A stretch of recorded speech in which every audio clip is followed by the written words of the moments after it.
Hello and welcome to another Album of Record podcast. I'm Craig, joined as always by Andrew and just a couple of fanboys with their Deafheaven t-shirts on for the YouTube audience. How's it going, Andrew?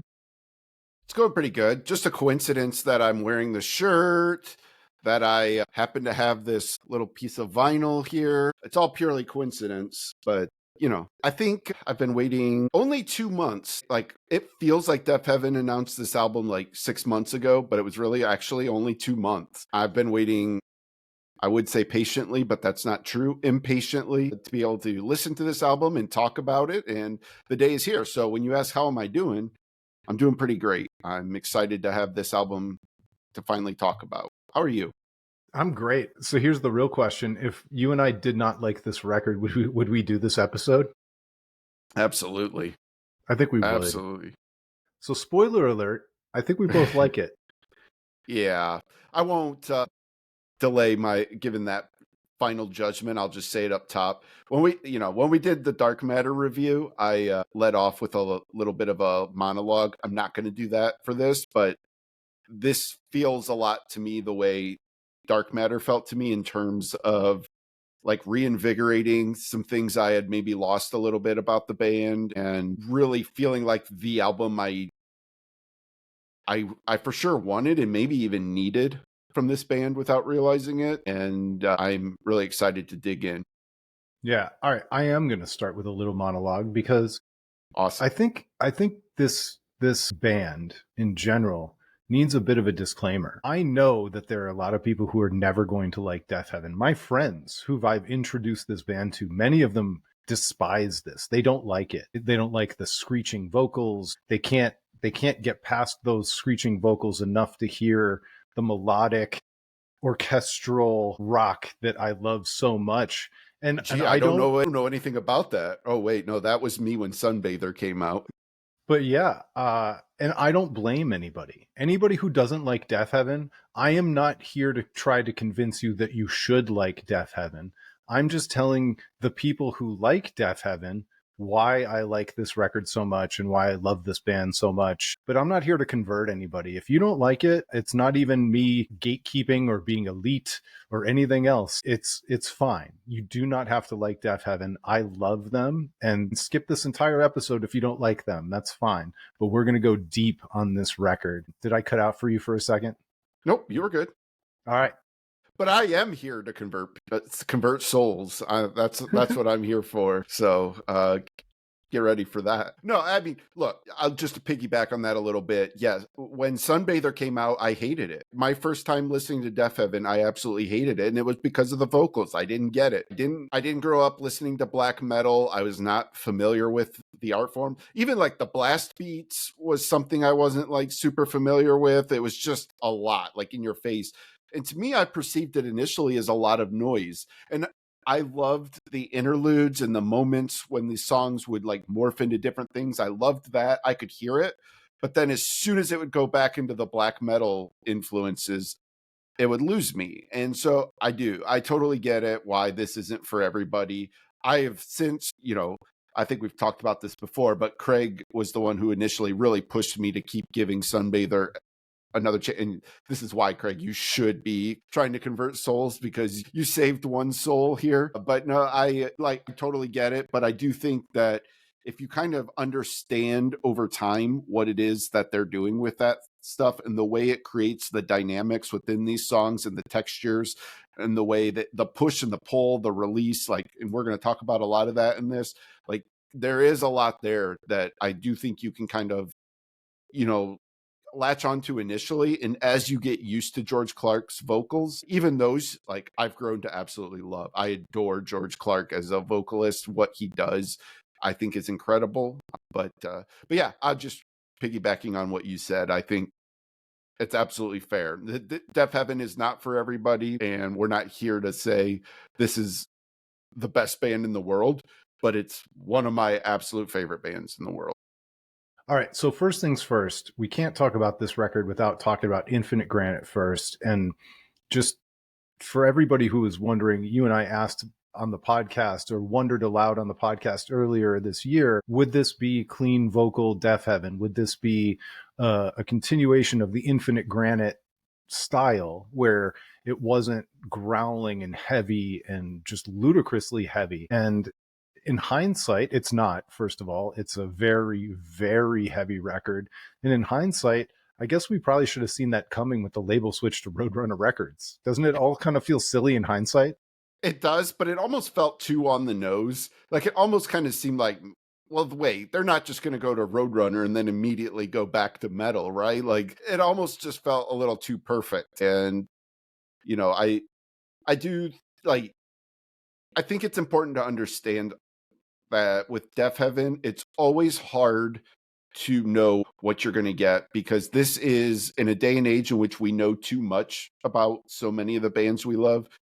Deafheaven is a band that we know so little about. Are not self-promoters. They don't do a ton of interviews. That they'll do a couple when an album comes out, but for the most part, like they still live in that era like that we grew up with where bands were sort of mysterious, and there is a lot of mystery behind Deafheaven, and we don't always know like especially Kerry McCoy. Like he is such an interesting persona to me. He's the lead guitarist and main songwriter of the band. I have seen like 2, maybe 3 interviews with him ever. I know almost nothing about him. I don't know what makes him tick. I don't know even necessarily what a lot of his influences are. He is sort of just this nebulous mystery that we're always trying to figure out. And that's why every time they put out an album, you don't really know what direction it's going to go. You just kind of have to guess. And even from some of the teases they did, I think that they played with us a little bit. We got a lot of there are 3 what they call incidental tracks on this that are sort of like these interludes, and they used a lot of those interludes in the teasers early on, which does not necessarily prepare you for what this album is. But so I think it's cool that we didn't know what we were going to get, and that we still are delightfully surprised. And we talked about this last week, the fact they only put out 2 singles ahead of time, which today is unheard of. Like nobody only puts out 2 songs ahead of time. Like there were so many things we didn't know about this album going into it, and I really love and appreciate that about this band as much as like as the type of fan I am who digs into like anything I can read about the bands I love. Sometimes I'd like to see that curtain pulled back a little bit. George Clark the last couple of years has sort of opened up a lot more, and I've sort of learned a lot about him, but like Kerry McCoy is still a pretty big mystery to me.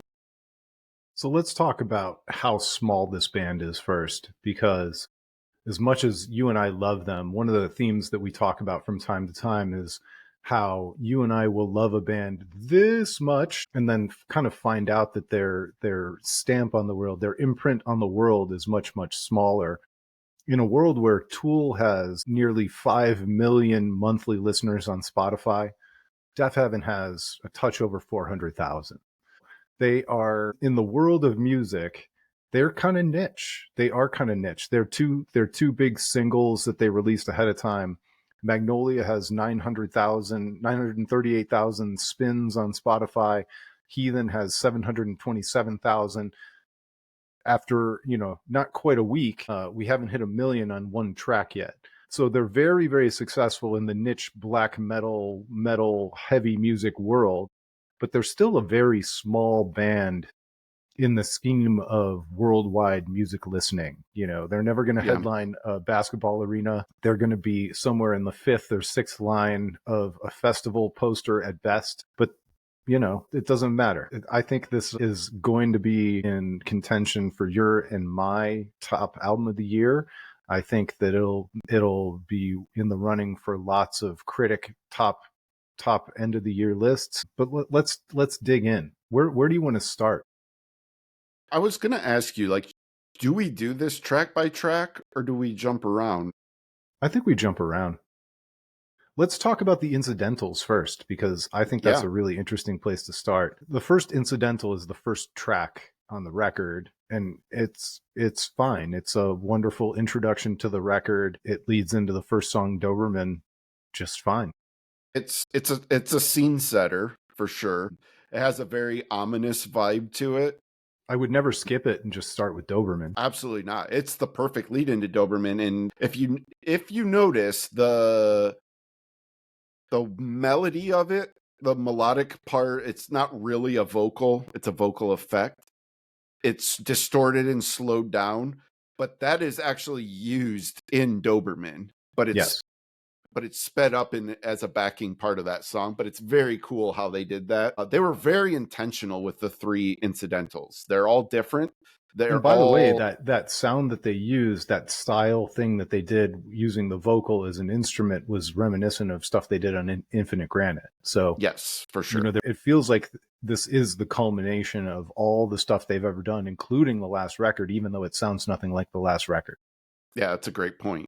I did see where they did. I don't know if it was Carrie who said it or George, but one of them pointed out that these were very intentionally placed on this album. They are very intentional in what they were meant to do in the flow of this album.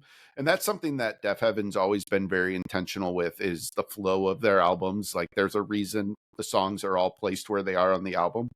And, like Incidental 3, jumping to that one, it's the third to last track. And it Featuring features Paul Blanks.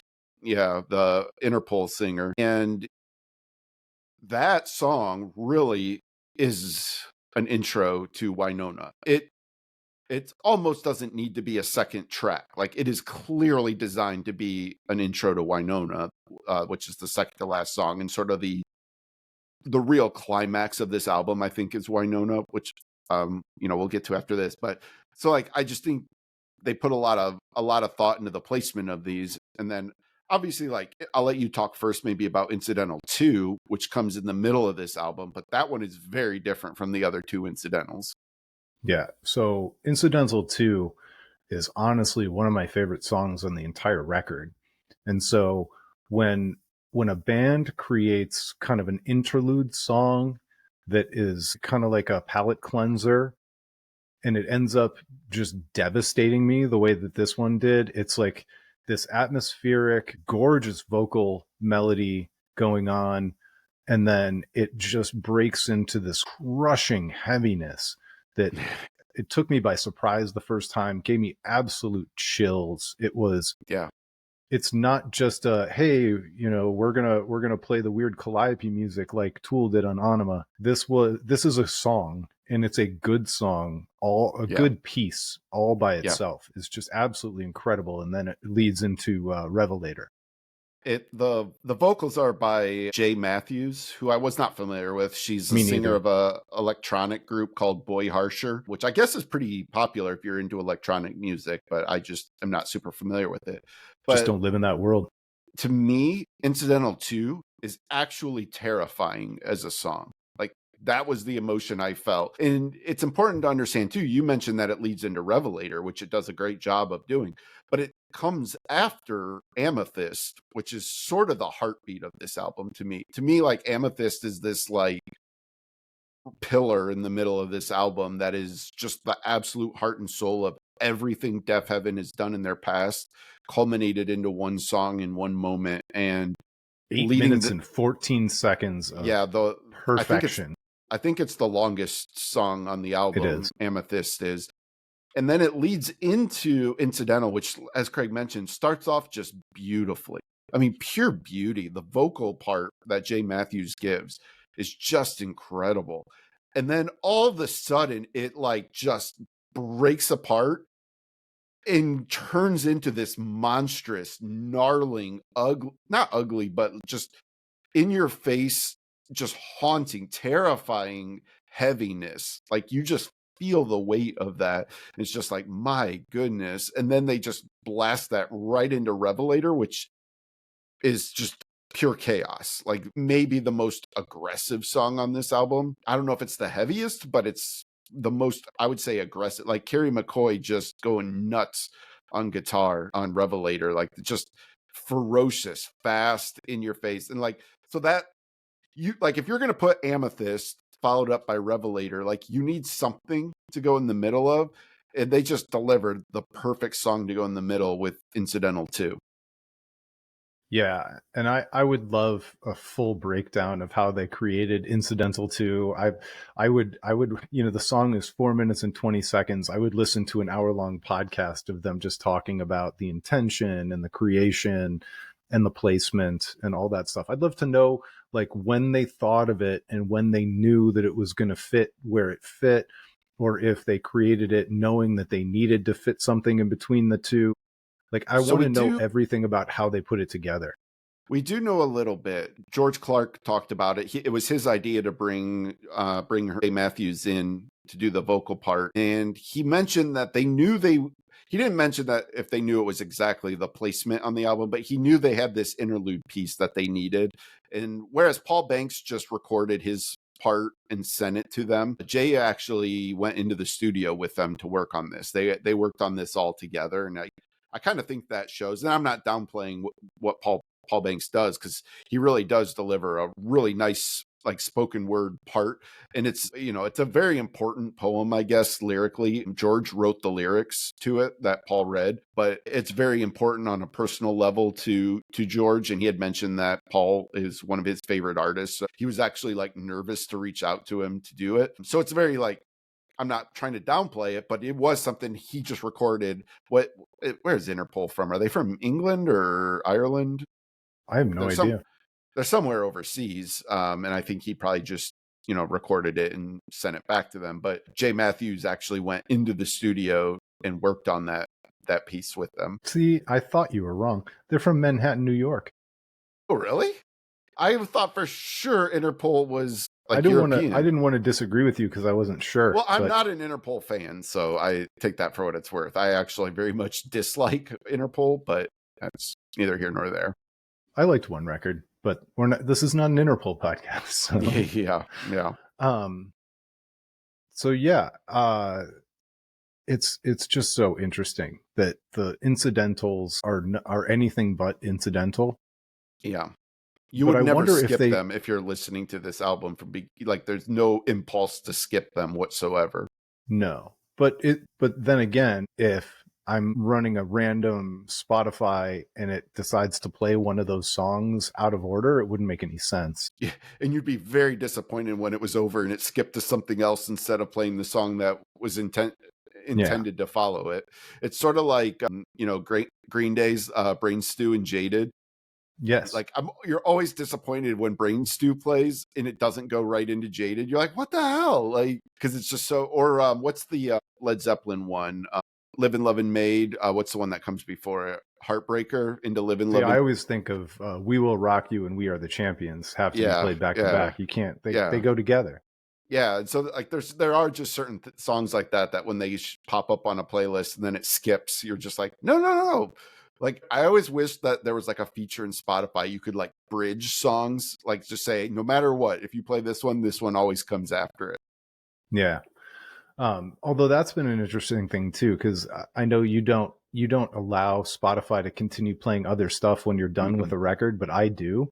And so when I'm listening to this record and The Marvelous Orange Tree is the last track and it finishes, it keeps playing Infinite Granite songs, which is not always a bad thing, but it's a very strange kind of record skip almost compared to finishing this record than to instantly go back to Infinite Granite. Yeah, no, that makes sense. All right, so now I guess maybe we go a little bit track by track. So what are the biggest, obviously you already talked about Amethyst being kind of the central piece to the record, and I agree completely. Just of all the songs on this record, that one seems to be the most Deafheaven of all of the Deafheaven songs on here. Yeah. Just the 8 minutes and 14 seconds is very much them letting loose and letting songs breathe and move and change over the course of a longer period of time in song structure format. But where would you like to go after that, do you think?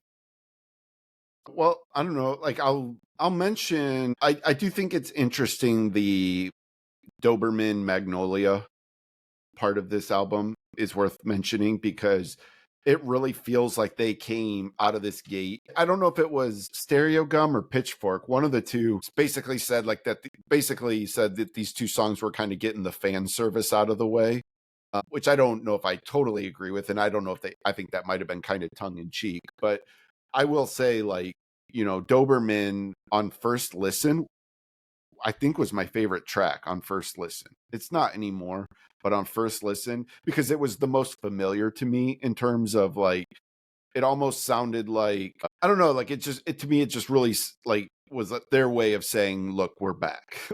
We're back to doing what we used to do. And, and it is interesting, I guess we can kind of talk about this, like this decision to go back to this kind of music. But in doing some research for this and reading a couple different interviews, the band mentioned that it really was a case of like, when they did Infinite Granite, they had kind of fallen out of favor with heavy music. It just wasn't where their hearts were at that moment, and they needed to do something different. They just had to. And so they did that.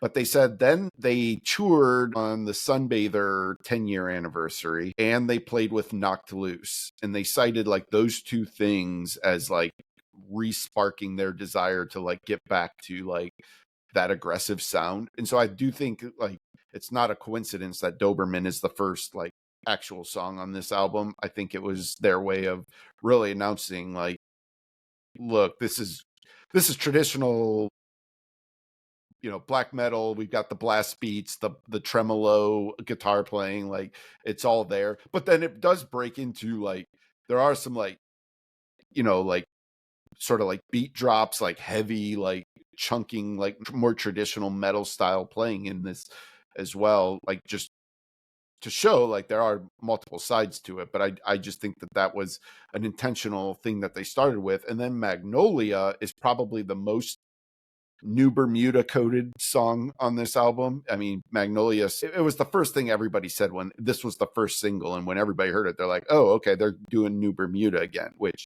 turns out they didn't do. This album is not New Bermuda, but this song certainly sounds the most like it. George Clark referred to it as Kerry McCoy's ADD guitar playing, and that riff really is like, as soon as he heard it, it clicked to me like that, because that guitar riff is an ADD guitar riff. Like it doesn't start and like loop back on itself the way you expect it to. It's like he starts doing the riff and kind of like wanders off and then goes back to it and then wanders off. It's got like that kind of effect to it. But these two songs are like really giving a head nod to show like these are maybe the most straightforward metal songs on this album.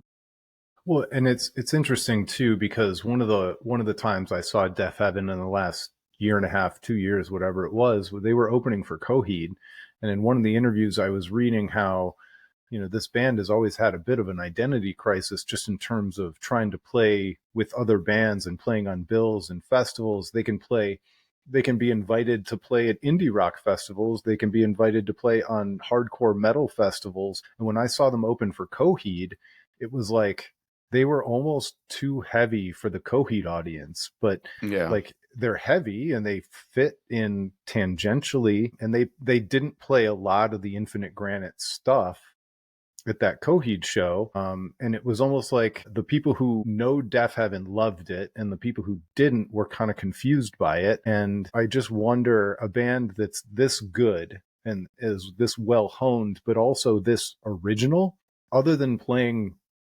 headlining shows for their audience, it's very hard for them probably to find a place where they just naturally fit. Like, they're the only ones in their specific, very, very specific genre. Although there are enough copycats popping up, and I don't say that in a negative way. Maybe someday they will be able to play on a bill of Deafheaven like black metal with an undercard of bands that won't feel like a record scratch to the audience.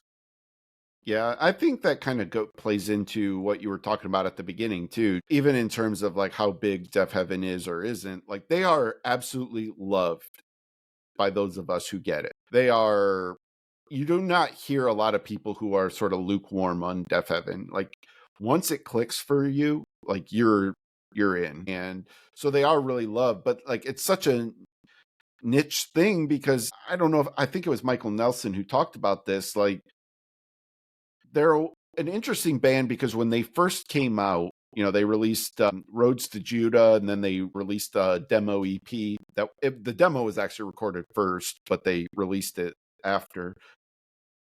They were really like in a group of what was called black gaze music. It was this combination of black metal and shoegaze. They were not the only band doing it. And like they sort of had a peer group. And like one of the big ones was Alcest, the French band that was sort of on a similar trajectory, but maybe even a little bit ahead of Deafheaven in their timing. But like Deafheaven, when they put out Sunbather, they became something that made them sort of not have any peers anymore. They became a band unto themselves. They were an island of a band.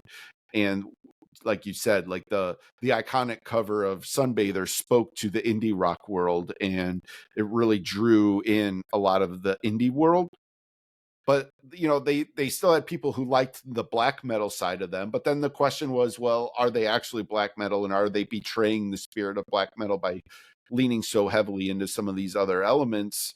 And they did sort of get lost in that for a while. And I think that's way back when we had a different website and our sports website, and we would still podcast about music on that sometimes. I remember us talking about New Bermuda when that came out, and talking about how that album really felt like them trying to show people, like, we can still do metal. Like we are still a metal band. And especially the way that album opens, those first couple tracks are like just really, it's sort of similar to what they did here, where they like really tried to put out a statement out top and really let it be shown that the metal chops, no matter what Deafheaven does, the metal chops are always there. So I found the quote from George Clark, and it almost makes me feel better knowing that they question it too. It's always been difficult to know exactly where we sit. For us, if you like our band and what we do, if you find us interesting and you'd like us to play your festival, that's flattering. We're always excited to cross those boundaries. But then he also said, I always feel energized and ready to go, like we're a new band when we release something. Sometimes I wish I could be comfortable that we've been around a long time, but I can't. There are always new mountains to climb, new fans to meet. And I think that just kind of speaks to how even a band with as much material as they have and enough time under their belt, they get nervous about releasing new music, because how is anybody going to take anything that they do? Well, can you And will it imagine be the nerves? accepted? The nerves they must have felt before Infinite Granite came out. Oh my And gosh, yeah. and George has even talked about this now. Like you pointed out, and you had been pointing this out to me for a while, that you kept telling me, look, they're not playing Infinite Granite songs live anymore. Like they would maybe play Mombasa here and there, but Yeah, like I was they obsessively looking at set lists, like even to shows that I wasn't going to.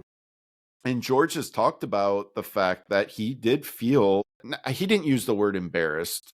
Maybe he used the word exposed. It was a vulnerability he had to show in actually like using just his singing voice and not his screaming voice, which he does better than everybody. Like everybody knows what he can do with that voice. But he had talked about how he sort of felt, almost reserved singing that way. And he sort of missed being like the front man, like really stepping forward in front of that stage and just blasting that voice out in front of everybody. And I think a lot of that really led into this shift in why they stopped playing a lot of those songs live, and sort of just really wanted to get back to being what they were. But I don't remember which song he mentioned it. I don't know if I have this in my notes here, but he had talked about one of the songs on this that he felt they couldn't have written that song without Infinite Granite. Like, and I do think like anything we say about Infinite Granite and how we feel about it now, which I would say, all I'll say is at this point, it is not either of our favorite Deafheaven album, but I do hear elements of it sprinkled throughout this album, and I think that's important. I don't think the Sunbather Deafheaven, that era of Deafheaven, could have possibly written an album like this. I think they had to go through all of those things to be confidently write an album that has sort of the dichotomy of this album. And we'll talk about, maybe I'll just talk about that now a little bit. Like, even just in the album title, Lonely People with Power, it's really playing on multiple different emotions, the lonely people on the one side, but with power on the other. There's two stark differences there.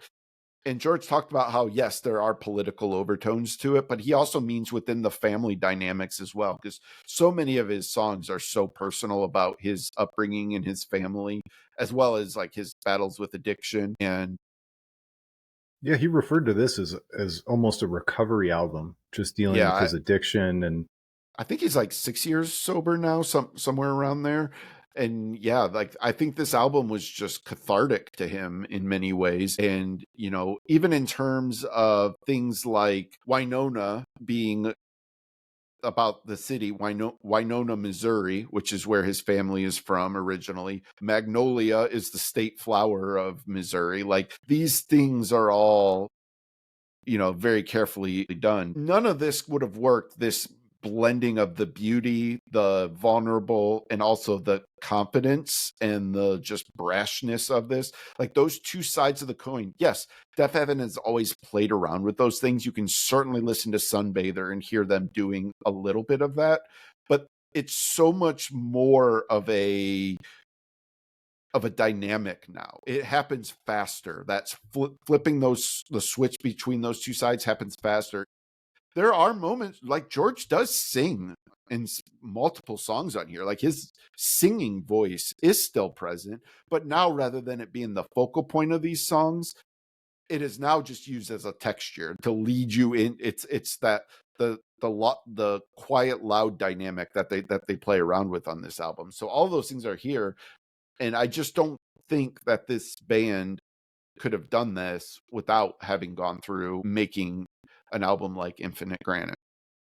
well, and everything that they do feels so deeply personal. Even the guitar playing, everything just Mm-hmm. feels so deeply personal from this band. And you know, you hear about it in other art forms. With I always think about comedians, where if a comedian gets too successful, they stop living a normal life and they stop being able to relate to other people.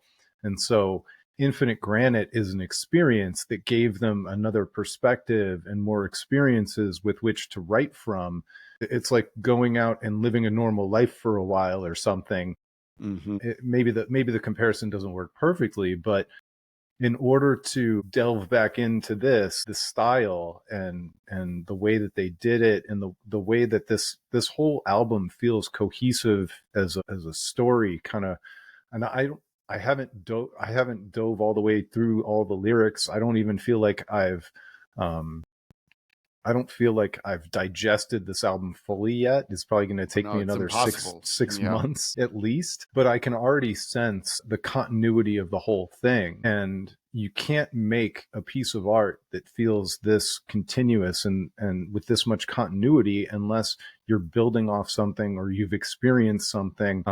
And so I'm with you 100% about how, like, Infinite Granite, for all the things that I might say or feel about it now, feels completely and absolutely necessary. I still hear parts of it in this, and parts that improve this and make it better. It's not Yeah. just callbacks. It's not just cheap No. callbacks. That's a great point. It made them a better band, in my opinion. I I think so think too. Deafheaven today is a better band for having gone through it and having done that. And, you know, they might make another album like it in the future. They might decide, you know what, we want to go back and do that again. You know, it's not to say that that part of them is just gone. And I think this album just shows that it's not. It's always going to probably be a part of them going forward.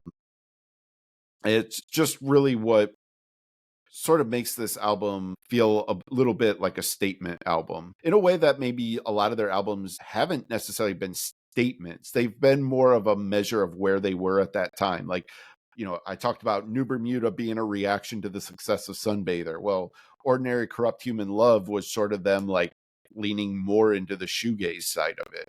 And that naturally led into Infinite Granite, which became something totally different. And this is like taking all of those pieces and making this statement. So So it's also the most time in between records so far. Yeah, I'm looking here. It's 2 years from Sunbather to New Bermuda. It's 3 years from New Bermuda to Ordinary Corrupt Human Love, 3 years to Infinite Granite, and it was 4 years. I mean, yeah, 2021 to 2025. yep, It, I mean, this album is thick. It's 12 yeah, songs. It's an hour and 2 minutes long, which in this day and age not only are 12 songs a lot, an hour of music is almost unheard of in this kind of short attention span musical landscape we live in now. Yeah. Bands are doing 8, 9, 10 songs at 3 or 4 minutes apiece, and you're in and out in 40 minutes or less. So you and I intentionally did not talk about this album with each I other wanted you to, by the way, and you at all. refused. You refused to Yep. tell me anything. You started to a couple of times, and you stopped yourself both times. Yep. And so the one thing I did say to you the very first thing I said to you was this album is relentless. And that's really like, that was my first feel about it on that first listen. An hour long 12 track Deafheaven album, and it just kept coming. It just kept coming at you and coming at you. And that's one thing that I think is actually kind of cool about this. Like Deafheaven is traditionally like, New Bermuda was 5 songs. Sunbather had interlude tracks, but was essentially 4 songs, 5 songs, itself. Ordinary Corrupt Human Love was really only, I think, 5 songs and maybe six songs and 3 interlude Yeah, type pieces. Sunbather was essentially 4 songs. Yeah. And so I thought it was interesting. Like, I didn't know what to expect when I saw the track list for this, that it was 12 tracks, but then doing this in shorter spurts, they're still doing all of the things Deafheaven has done. These songs are showing all the sides of what they do, but they just do it in these compressed songs, and it's coming at you faster, and it just made it feel so relentless, where you're just like, God, it's just track after track after track, and it just kept coming, and you're just like, where are the down moments in this? Like, it's just this album doesn't skip a beat. Like, it is practically a perfect album. Maybe it is a perfect album. I mean, it's very early for me to say for sure if I'm going to feel that way long term, but even let's talk about the track Body Behavior. Very, very unique Deftone track. Dare I say, George Clark almost is infusing melody into his screams in this song, which is really interesting to hear. But the other big thing on this song, and I know Pitchfork mentioned this in their review, a couple others I saw mention this. So I'm not just trying to steal their thing, but it's just inescapable to not talk about it on this song, is the bass playing. Chris Johnson has a very thankless job being the bass player in Deafheaven. He is often very buried in the mix. He's got, Terry McCoy and Shiv Mira are both just dancing all around him with their guitar parts. Daniel Tracy is a ridiculous drummer who's just, again, just absolutely relentless. And Chris Johnson is kind of just stuck being the foundation of the songs, like being the consistent presence underneath it all. But they let him shine a little bit on this song. Like, somebody compared it to Joy Division almost. Pitchfork compared it to AFI's. They're like Sing the Sorrow, which to me, I almost hear it more as AFI's December Underground album, like where they really went in a new wave post-punk kind of sound. And this Body Behavior verges on post-punk. It's almost a post-punk song. Even like maybe a little bit of like Refused. I can even hear some Refused influence in this. It's a very... But you're right. Thematically, it almost hits chorus lines with the music, and it swells and it drops back into the verses and swells back into what would be a chorus, but not in the prototypical way. Right. But kind of. Yeah. And I think this is just a really exciting song to show the potential of what they could still do yet in their future. Like there's some directions they can go that aren't what they traditionally do. Like, don't get me wrong, this still clearly sounds like a Deafheaven song, but hearing some of these other influences rise to the top, I found it almost exciting. Like, wow, like they're even capable of incorporating this much melody into what they're doing. It was really cool. And again, Chris Johnson's bass playing just absolutely shines in this song, and he actually gets to be in the forefront of the mix and really carry the melody a little bit in it, which was really cool. Well, it's a good point too, because this is a band that is absolutely dominated by the top 2 members, Kerry McCoy Yeah, and George Clark. and George Clark. But this band could not be the band that it is without Daniel Tracy, the drummer. How do you pronounce it? Shiv Mira. Shiv. It couldn't be the band that it is without Shiv. Shiv is unbelievable. I mean, he's a very underrated guitarist. Like, it's not easy to play beside Kerry McCoy, who is one of the most unique guitar players that there is. Like, Shiv is just killing it with his parts as well. Like, he's carrying some of these songs.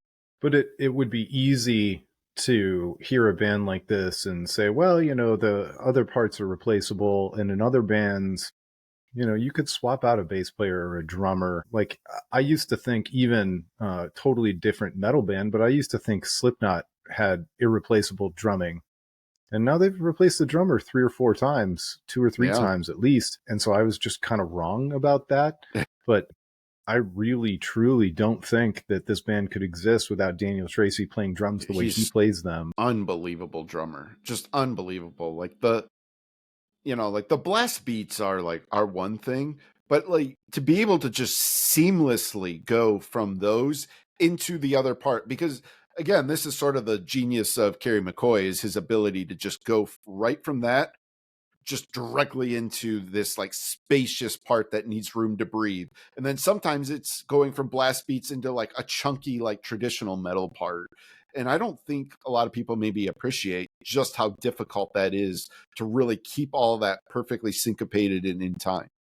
Yeah, bending styles too, because it takes a unique set of musicians who are not only capable but willing, because a lot of what you find in heavy music is kind of a monotonous style, or stylistically monotonous amongst the members, where they are playing heavy music because they love heavy music and that's what they want to play, and they only want to play it the way that they play it. And yeah, they may drop out and do different things to give dynamics or speed changes or accentuate things. But bending these styles takes a unique set of musicians who are all bought in on it. And it's kind of magical that they all found each other and they all continue to make music together. It truly is. Like, to your point, like Deafheaven started out with just George and Kerry. And in fact, I told you Which sounds insane. When they recorded the demo, they I think it cost them $500 to record it, which was money they didn't even have. They had to borrow the money for it. Kerry McCoy at that time did not own an electric guitar and an amp. So he wrote that demo on an acoustic guitar with George. They had this vision in their heads of what this could sound like, but they wrote it on an acoustic guitar. And then when they went into the studio, they borrowed the studio's equipment to record it. And when you hear how dialed in Kerry's tone is already on that, like, it just blows me away that like he just went into a studio, borrowed equipment, and found the Deafheaven sound. It's just crazy. But yeah, so it just started out with just the two of them and a vision for what this music could be. And they somehow found the perfect, and them finding Daniel Tracy, especially, like, again, you and I talk about this all the time. Dylan Baldy from Cloud Nothings finding Jason, which I'm not even going to try. Gerwitz, whatever. I feel bad that I can't pronounce his last name, but like, it seems like a miracle that he found him. But like, you literally could not have Cloud Nothings with another drummer either. And I sort of see Daniel Tracy finding this band the same way. And I feel the same way about Shiv's guitar playing. I don't know how many other guitar players could complement Kerry so perfectly and seamlessly as Shiv does.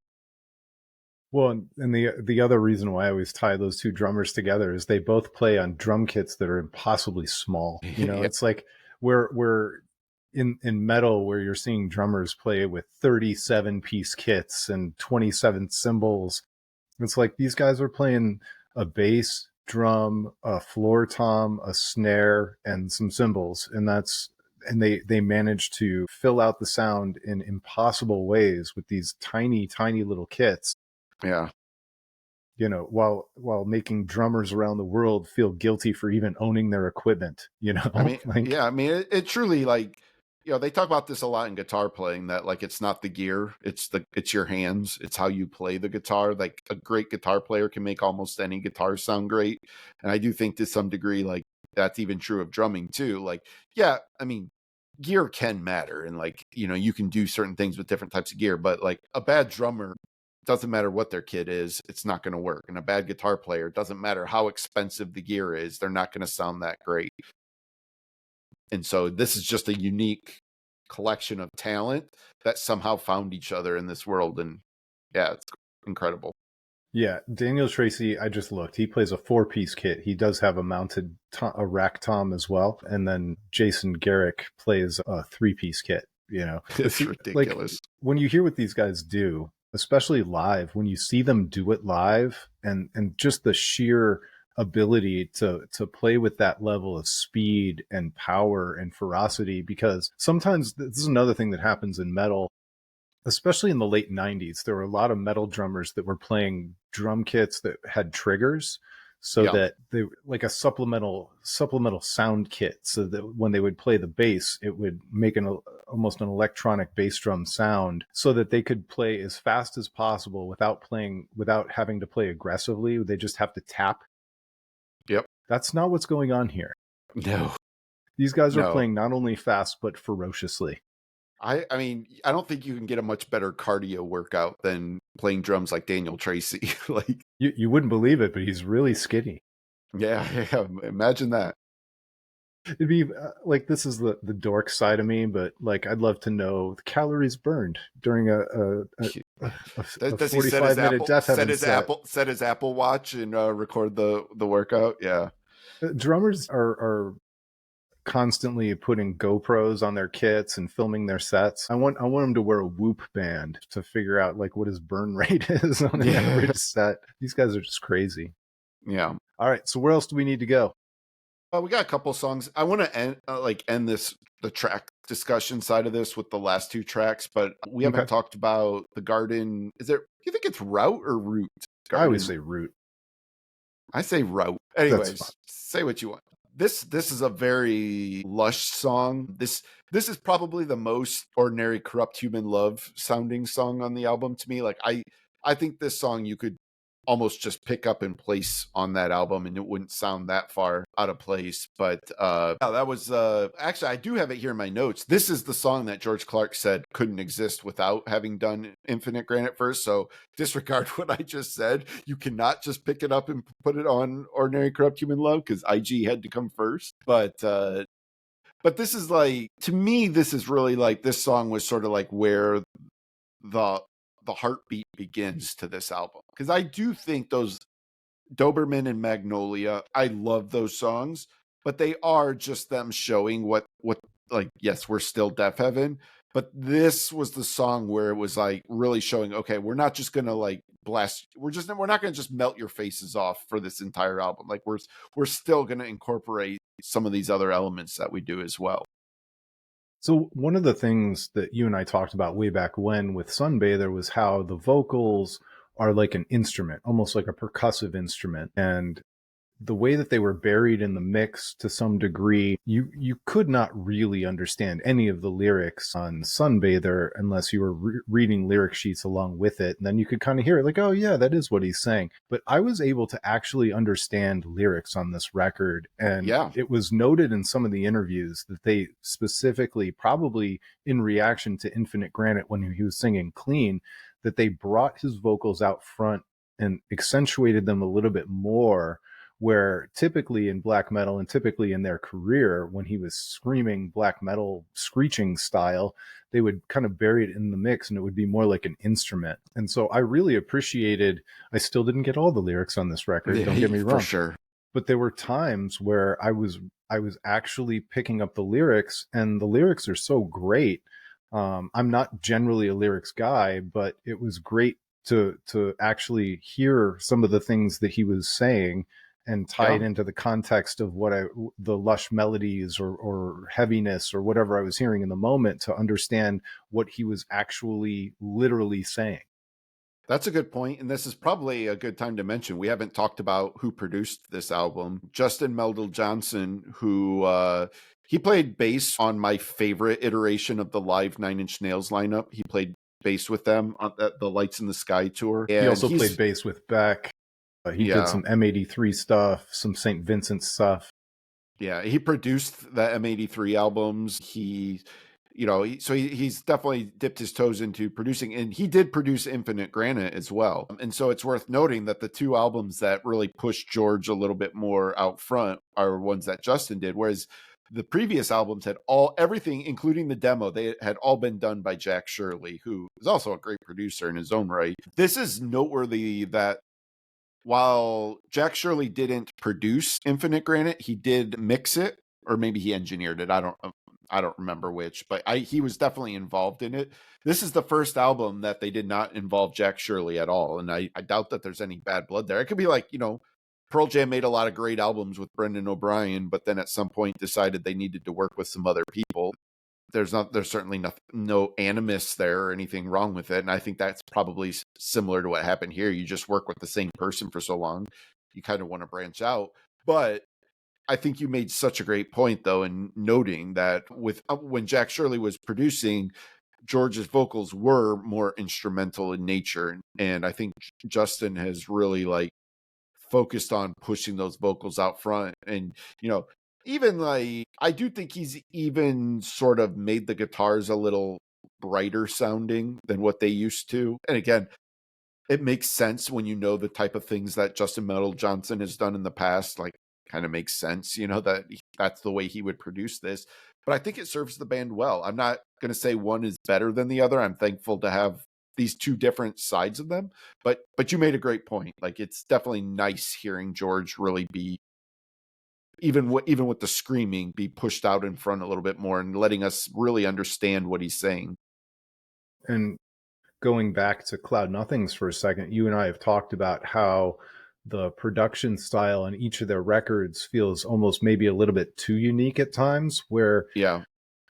But with Deafheaven in their career so far, it's felt very continuous and very much like it's building and building and building. None of them have made me cock my head to the side and look like a confused dog. All the production just seems to fit, and it seems to fit on first listen with Deafheaven basically every time they've released a record.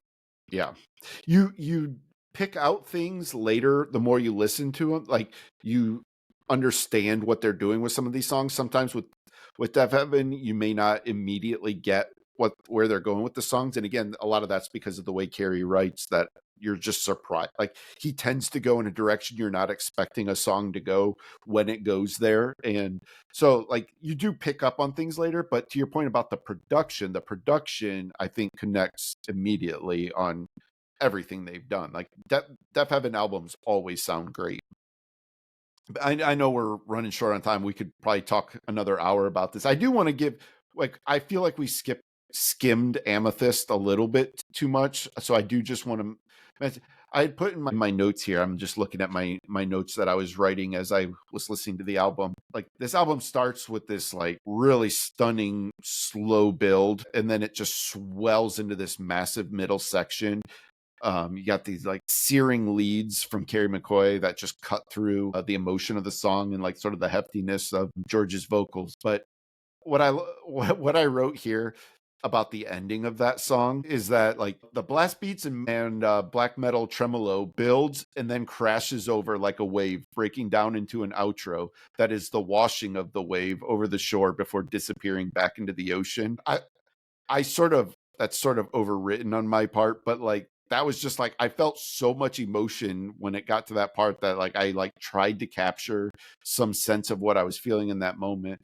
And I just think that if I could capture one moment, one box of what Deafheaven is and what they mean to me, it might be this song right now. I don't know if this is going to be my favorite song. To pick a favorite Deafheaven song is so hard. And for me, it's always been the Pecan Tree, and it'll always be hard to really top the crushing emotional sentiment of the ending part of that album or that song. But Amethyst, Sure. to me right now, really is the encapsulation of everything that Deafheaven is and what they bring to the table. Well, and the magic trick of Amethyst is how consistent it actually is, because essentially that song is a waltz. 1, 2, 3, 1, 2, 3, 1, 2, 3 for the entire song.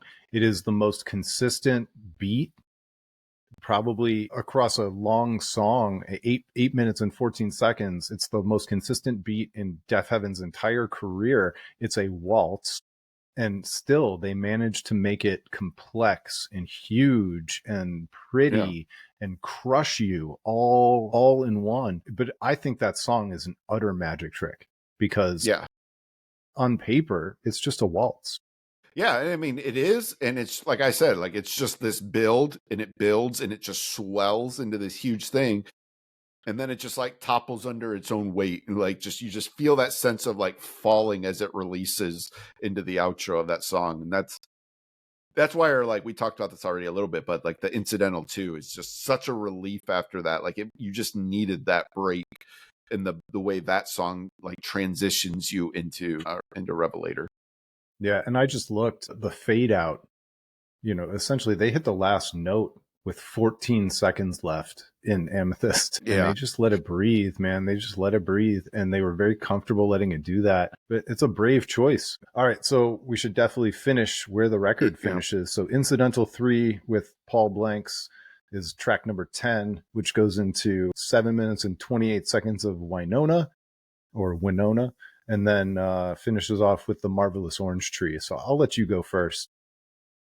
So there's a little part of me that sort of wishes Winona was actually the closer, only because I feel like it has like so much in common with the Pecan Tree and Gifts for the Earth, the closing tracks on Sunbather and New Bermuda. I think this is the zenith of the album. It's like this crescendo to the album. Plays on the dichotomy that I talked about earlier more than maybe any other song. It just really showcases the beauty and the madness, the rage and the quiet. Like, I think the choice of this as the song title and the lyrical matter of this is really the ultimate in catharsis for George Clark. And so in all of those ways, it sort of feels like it should be the album closer. But like, here's the thing, as much as you think that when you listen to it, when you get to the Marvelous Orange Tree, it's like, oh, well, of course that was the album closer. Like, so it still like makes sense. It's like this weird thing that like, I don't know how many bands can do like 2 tracks back to back that like both feel like album closers. It makes sense coming one after the other in that way. One on top of it. So when I listen to Winona, I hear like a lot of that. There's a weird triumphant vibe to the guitar tone that you hear a lot in Deafheaven. I heard it a lot in Sunbather when I first listened to that one. There's just like this weird like feeling of it's a triumphant chord progression, and so it would have fit, absolutely would have fit. In some weird world, I wonder if there was a way to combine those two songs into a singular 12-minute Deafheaven song. Yeah. But no, it's like the Lord of the Rings Return of the King ending where there's 7 endings to the movie. Yeah. Lonely People with Power has multiple endings and they're both good. Yeah. I remember sitting in the theater when I watched Return of the King, and my butt hurt because the movie was really long, and it was like, how many times are we going to end this movie? And they ended it like at least 3 or 4 times. Yep. And I feel the same way about this, because you're right. Winona could have finished the record just fine, and I'm not sad that the Marvelous Orange Tree ended up doing it. But it just, again, it leaves me feeling like I haven't completely digested this thing yet. Like, I feel it's almost even after 5 days or however long we've been listening to this obsessively, I don't feel wholly prepared to talk about where this one's going to fit. But I feel more confident in talking about this record today than when I wrote about Infinite Granite 4 years ago, however long that was. And, I know I'll rethink some of the things we said on this podcast about this record but this is still essentially, even though I've been listening to this nonstop for, 3 or 4 days now, this is still very much a first reaction podcast. No. In no way do I feel digested with this. Like, I'm still learning things about it. Would you say that this is a premature evaluation? Ooh, I like that. Man, we should copyright that. I think we just invented something. Yeah. So we've got recommendation corner, which is ours now, and Nobody's ever premature done that. evaluation. Yeah. Yeah, nobody's So ever done that. We've been yeah, inventing things all the time. absolutely. We are pros. But no, but yeah, Marvelous Orange Tree, Deafheaven's run of closing tracks, you know, Exit Denied, I just Tunnel of love it when Trees. bands seem to care about closing tracks as much as you and I care about them. Yes. Pecan Tree, Gifts for the Earth. What was Lonely Animal and You're not so much Lonely better at this Animal. than I am. I said lonely because I have lonely. Worthless Animal, Mombasa, and now Marvelous Orange Tree. Like this band, just they do not miss with what they do. And I told you, like my initial reaction to Marvelous Orange Tree was not overwhelmingly positive. I felt All right, now that I'm going to test you.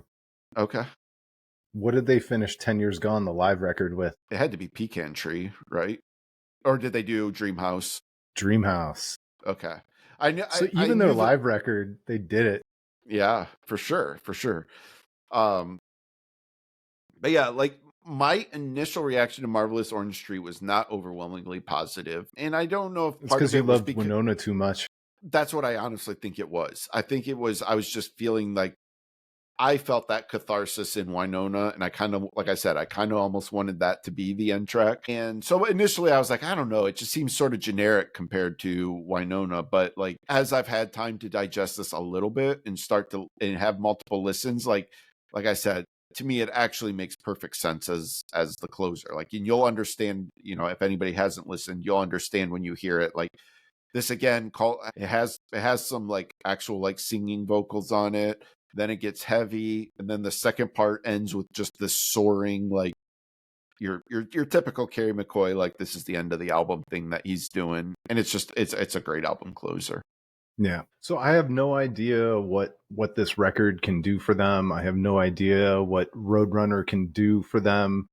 But Yeah, if anything is going to take them to the maximum of what a black gaze band can do, it's this record and Roadrunner.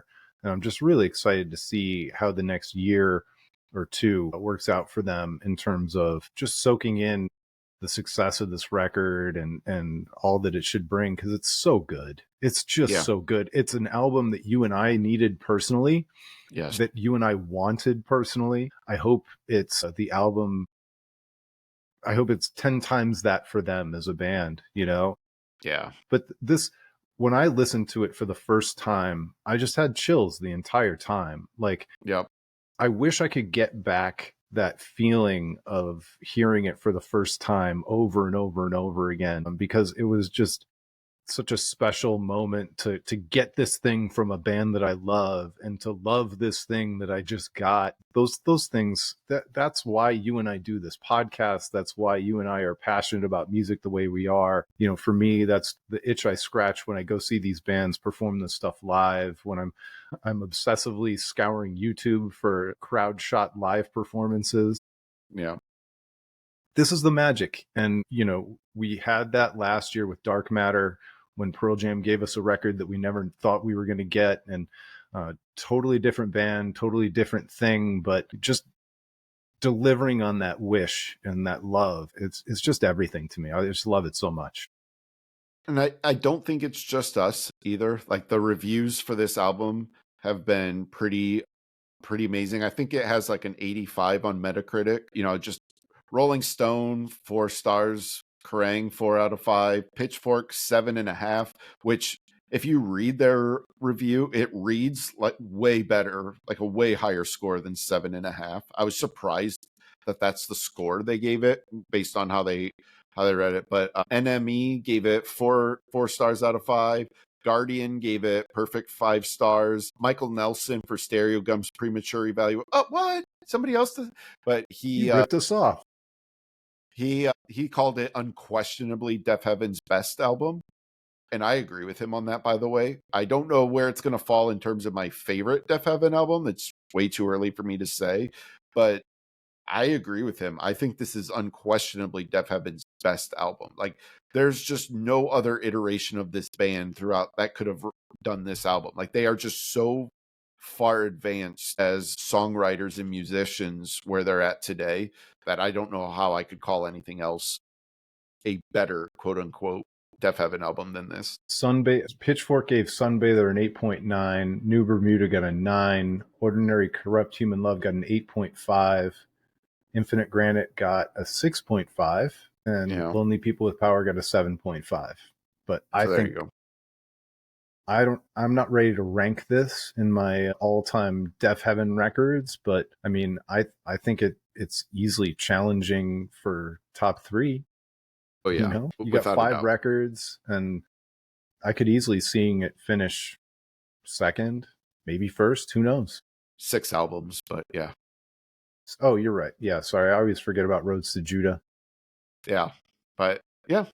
So I don't know. I guess I don't have any other way to really end this. Like I said, like I feel like there's so much I wanted to say about this album that I didn't even get to. I'm sure it's not the last time we're going to talk about this record. Very, very, very thankful that the new Scowl album comes out on Friday. Sleigh Bells has a new album coming out as well that I'm excited for, because I don't want to kill this album by over listening to it so early. And so I'm very thankful that Scowl is going to give me something to break up listening to this album, because like sometimes like when an album this early in the year comes out like this, you can almost over listen to it, and by the end of the year you're like almost tired of it, and I don't want that to happen with this. So no, I'll just say this is exactly this album is everything I was hoping for. When we talked a while back about our hopes for a new Deafheaven album, honestly, this is it. They delivered. This is what I hoped for. This is what I wanted. And like I said, I think I've even found out this is the album I needed. All right. We appreciate you guys listening to the Album of Record on the podcast. We appreciate everybody who watches us on YouTube. We've got clips going up all the time on the YouTube channel, so make sure you subscribe over there as well. And obviously albumofrecord.com, where we post all the new episodes so that you're in the know when a new one is released, usually every Friday. But we appreciate you guys so much and helping us grow this thing. And we'll talk to you next time. It's been the Album of Record podcast.